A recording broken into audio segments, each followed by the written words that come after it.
ନମସ୍କାର ଦର୍ଶକ ବନ୍ଧୁ, ଆପଣମାନଙ୍କୁ ସ୍ୱାଗତ କରୁଛୁ ଚାଟଶାଳୀର ଆଉ ଏକ ନୂତନ ଅଧ୍ୟାୟକୁ। ପରିବେଷଣ ଶୁଭଲକ୍ଷ୍ମୀ ସେନାପତି, କଥନ ହିମାଂଶୁ ମହାପାତ୍ର। ଆଜି ଆମେ ଜାଣିବା ବିବେକାନନ୍ଦଙ୍କ ଜୀବନର ଆଉ ଏକ ଇତିହାସତମ ଅଧ୍ୟାୟ, ବିବେକାନନ୍ଦଙ୍କ ପ୍ରଥମ ଭାଷଣ, ଯାହା ସିଏ ଧର୍ମ ମହାସଭାରେ ଦେଇଥିଲେ। ଆସନ୍ତୁ ଆରମ୍ଭ କରିବା ବିବେକାନନ୍ଦଙ୍କ ପ୍ରଥମ ଭାଷଣ।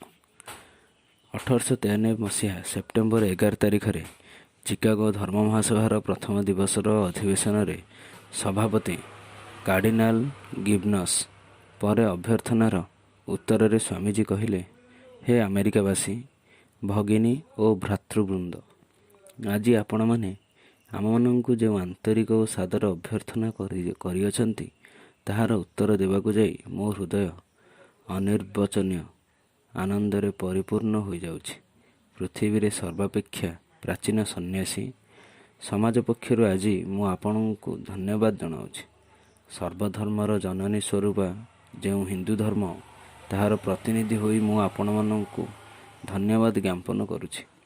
ସମସ୍ତ ହିନ୍ଦୁ ଜାତି ଓ ସମ୍ପ୍ରଦାୟ ଅନ୍ତର୍ଗତ କୋଟି କୋଟି ନରନାରୀଙ୍କ ପକ୍ଷରୁ ମୁଁ ଆପଣଙ୍କୁ ଧନ୍ୟବାଦ ଜଣାଉଛି।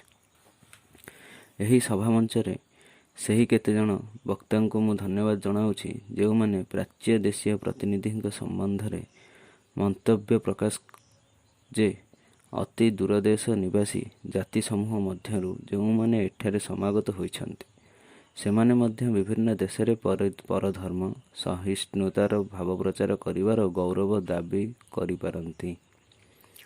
ଯେଉଁ ଧର୍ମ ଜଗତକୁ ଆବାହମାନ କାଳରୁ ସହିଷ୍ଣୁତା ଓ ସର୍ବବିଧ ମତ ସ୍ୱୀକାର କରିବାକୁ ଶିକ୍ଷା ଦେଇଆସୁଛି, ମୁଁ ସେହି ଧର୍ମଭୁକ୍ତ ବୋଲି ନିଜକୁ ଗୌରବାନ୍ୱିତ ମନେକରେ।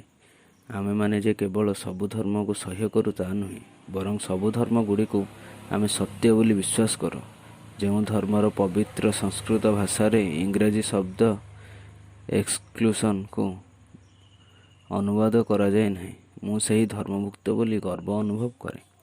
ଯେଉଁ ଜାତି ପୃଥିବୀରେ ସମସ୍ତ ଧର୍ମର ଓ ସକଳ ଜାତିର ନିପୀଡ଼ିତ ଓ ଆଶ୍ରୟ ପ୍ରାର୍ଥୀମାନଙ୍କୁ ଚିରକାଳ ଆଶ୍ରୟ ଦେଇଆସିଛି, ମୁଁ ସେହି ଜାତିର ଅନ୍ତର୍ଭୁକ୍ତ ବୋଲି ନିଜକୁ ଗୌରବାନ୍ୱିତ ମନେକରେ।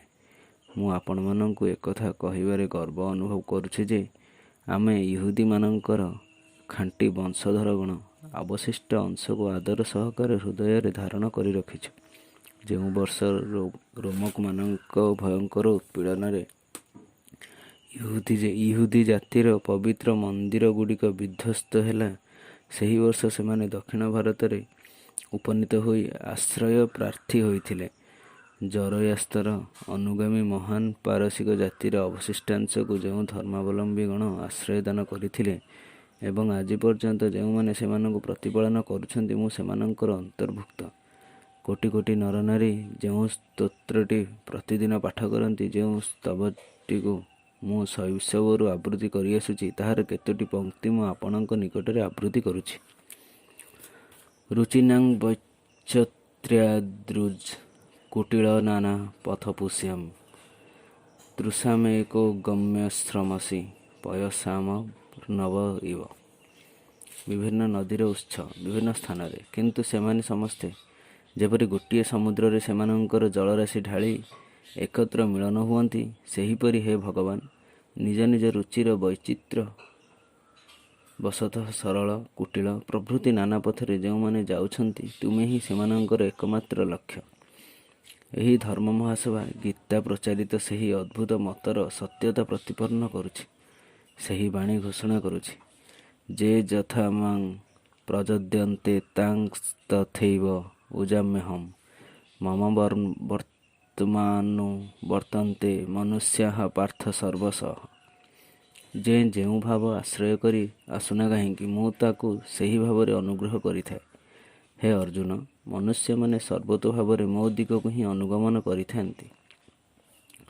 ସାମ୍ପ୍ରଦାୟିକତା, ସଂକୀର୍ଣ୍ଣତା ଓ ଏସବୁର ଭୟାବହ ଫଳସ୍ୱରୂପ ଧର୍ମୋନ୍ମତ୍ତତା ଏହି ସୁନ୍ଦର ଧାରାକୁ ବହୁକାଳ ଧରି ଅଧିକାର କରି ରଖିଛି।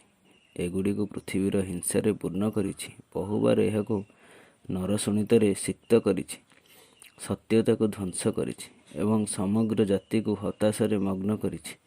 ଏହିସବୁ ଭୀଷଣ ପିଶାଚ ଗୁଡ଼ିକ ଯଦି ନଥାନ୍ତେ ତାହେଲେ ମାନବ ସମାଜ ଆଜି ପୂର୍ବାପେକ୍ଷା ବହୁ ଗୁଣ ଉନ୍ନତ ହୋଇଥାନ୍ତା। ତେବେ ଏମାନଙ୍କର ମୃତ୍ୟୁକାଳ ଉପସ୍ଥିତ। ମୁଁ ସର୍ବାନ୍ତକରଣରେ ଆଶା କରେ ଯେ ଏହି ଧର୍ମ ମହାସମିତିର ସମ୍ମାନାର୍ଥେ ଆଜି ଯେଉଁ ଘଣ୍ଟଧ୍ୱନି ନିନାଦିତ ହୋଇଛି ତାହା ହିଁ ସର୍ବବିଧ ଧର୍ମୋନ୍ମତ୍ତତା ତରବାରୀ ଅଥବା ଲେଖନୀ ଦ୍ୱାରା ଅନୁଷ୍ଠିତ ସର୍ବପ୍ରକାର ନିର୍ଯାତନାର ଏବଂ ସେହି ଏକ ଲକ୍ଷ୍ୟ ଦିଗକୁ ଅଗ୍ରସର ହେଉଥିବା ବ୍ୟକ୍ତିମାନଙ୍କ ମଧ୍ୟରେ ସର୍ବବିଧ ଅସତ୍ ଭାବରେ ସମ୍ପୂର୍ଣ୍ଣ ଅବସାନର ବାର୍ତ୍ତା ଘୋଷଣା କରୁ।